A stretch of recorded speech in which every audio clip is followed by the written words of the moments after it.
If you have a chronic cough after you've been sick, chronic runny nose, or you get chronic sinus infections or chronic bronchial infections, right? Or you can even have it when you get bloated after you eat, or you get chronic vaginal yeast infections, you have a fungus, all right? Now the problem is that fungus is super easy to get rid of by your immune system, which means that when you're living in this chronic fungal state, you have a dysregulated immune system.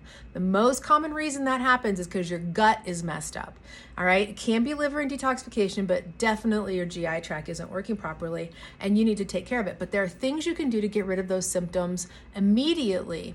And the two things, I'll put them in the links below, are grapefruit seed extract, and we use a spore-forming probiotic, right? These are two basic things that everyone can do, everyone should do. These will also make you crave sugar, by the way, all right? When fungus overgrows, you know your immune system is compromised. So you want to think of yourself like a cup full of water, and you maybe have a little bit of reserve, and then something happens and it pushes you over the edge. Now you're overflowing and you've got a fungal overgrowth.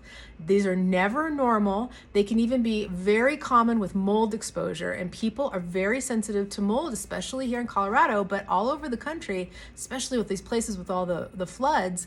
And those mold toxins are very toxic to our system, and they can compromise our system as well. So things you can do are don't eat sugar, take grapefruit seed extract, rebuild your microbiome, and find someone who can test you and see what's actually going on in your GI tract. So I hope this finds you well, kind of in time for this time of year when we start to increase our sugar consumption. Not normal to cough chronically. It's not normal to have runny sinuses, sinus infections, chronic infections in your lungs, chronic vaginal yeast infections, or even bacterial vaginosis. Not normal, not normal.